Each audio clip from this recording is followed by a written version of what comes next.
akan melanjutkan pembahasan kita tentang kata kerja, dan pada kesempatan ini kita lebih khusus bicara tentang kata kerja kini indikatif aktif. Setelah saya mempelajari berbagai jenis kata kerja, demikian juga dengan kata benda dan berbagai jenis kata yang lain, saya menemukan pola dan ciri khas kata-kata itu. Dengan demikian, saya membuat rumus dari berbagai jenis kata kerja, demikian juga dengan kata benda, sejauh kata-kata itu bisa dibuat pola dan rumus untuk memudahkan, sekali lagi, untuk memudahkan kita mempelajari bahasa ini. Kita masuk pada kini indikatif aktif. Saya akan menggunakan kata luo untuk menginfleksikan kini indikatif aktif di dalam berbagai bentuknya. Untuk orang pertama tunggal adalah luo, diterjemahkan saya melepas, atau bisa juga saya sedang melepas. Orang kedua tunggal, lueis, engkau sedang melepas. Orang ketiga tunggal, luei, dia sedang melepas.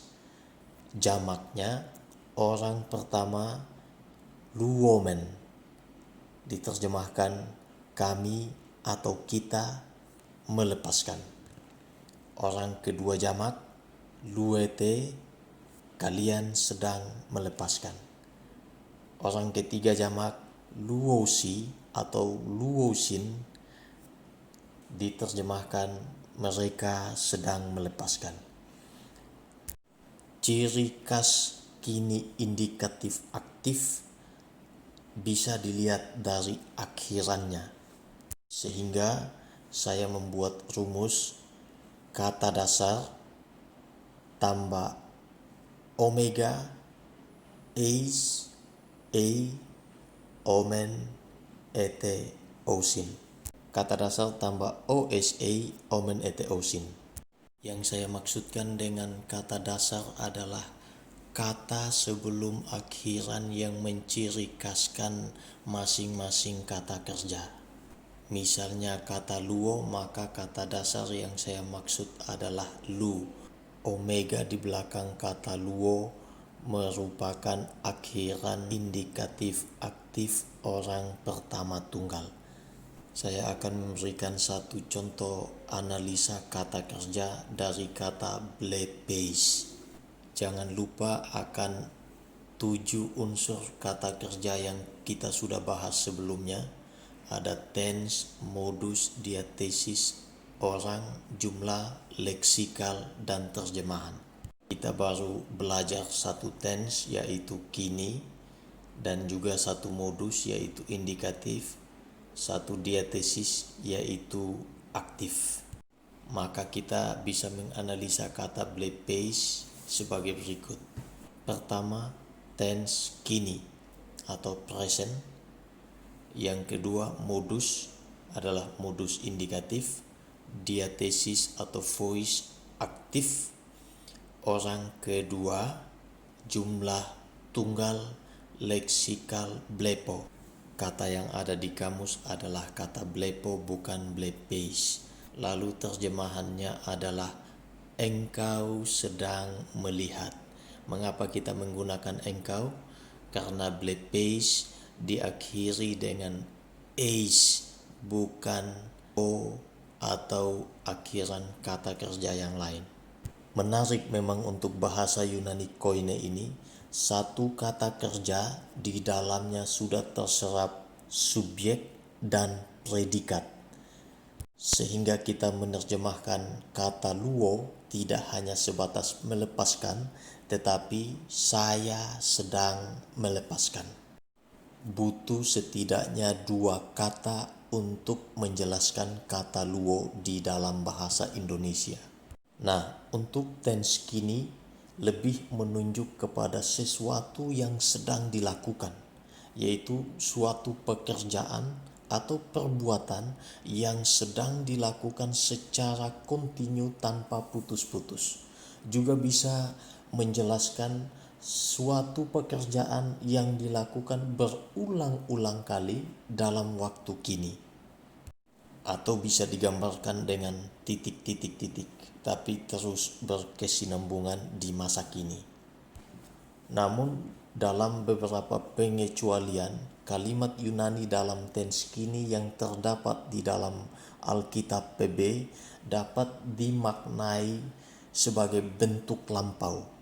Ini biasanya dipakai untuk menceritakan peristiwa masa lalu.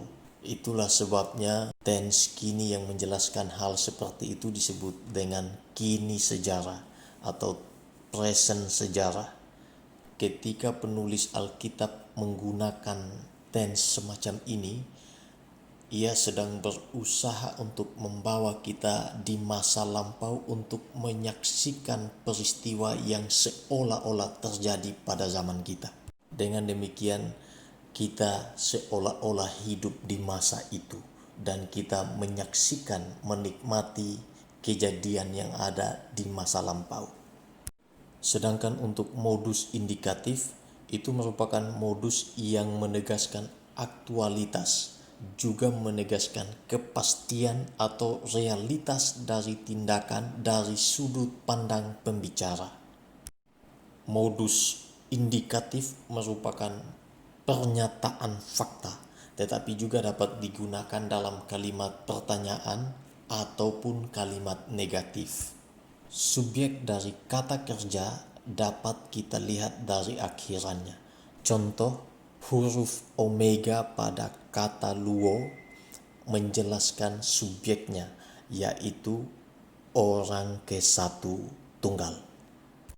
Dengan demikian, tanpa kata ganti orang pun, subjeknya sudah jelas di dalam satu kata kerja Yunani.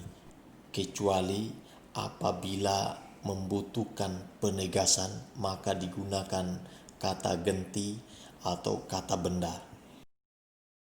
Kata kerja Yunani ada yang punya akhiran e, a, atau o.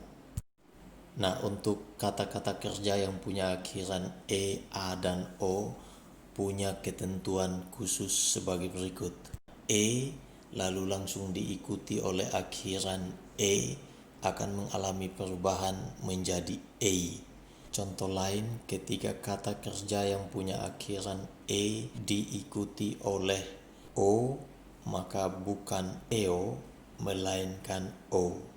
Demikian juga kata-kata kerja lain yang mempunyai akhiran e, a, dan o, maka akan mengikuti ketentuan perubahan seperti yang ada dalam tabel yang saya tampilkan di slide ini. Saya beri satu contoh dengan menggunakan kata phileo. Kita akan menemukan kata phileo di dalam kamus, tetapi kita akan menemukan kata philo dan bukan phileo di dalam Alkitab PB. Saya bagi ada tunggal dan jamak. Untuk orang pertama tunggal, tulisannya philo bukan phileo, artinya saya sedang mengasihi. Lalu orang kedua tunggal, phileis bukan phileis yang menulis pendobelan huruf e, karena tadi ketentuannya e ditambah e, maka e yang satu hilang dan ditulis satu e saja, sehingga bunyinya phileis. Demikian pula dengan philei bukan philei double e, itu artinya dia sedang mengasihi. Untuk jamaknya philomen bukan phileomen. Orang kedua jamak phileite dan bukan philete double e, bukan. Orang ketiga jamak philousin bukan phileousin, artinya mereka sedang mengasihi. Kata kerja bantu untuk kini indikatif ada orang 1, 2, 3 baik tunggal maupun jamak. Perhatikan di dalam tabel yang saya tampilkan. Eimi, ei, estin, esmen, este, eisin. Amy A. Estin, Esmen, St. Esin. Tuhan Yesus sering menggunakan kata ganti di dalam menjelaskan siapa dirinya. Misalnya ketika Tuhan Yesus mengatakan, "Aku adalah jalan dan kebenaran dan hidup," itu yang terdapat dalam Yohanes 14 ayat 6, maka kita akan menemukan kata Amy.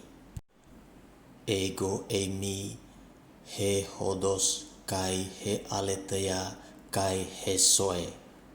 Sampai di sini pembahasan kini indikatif aktif dan kita akan latihan. Coba analisa dan terjemahkan ke dalam bahasa Indonesia kata-kata berikut. 1. Kata sotsete. 2. Balomen. 3. Legeis. 4. Trinete. Dan 5. Ekousin. Selamat, semangat mengerjakan. Tuhan memberkati.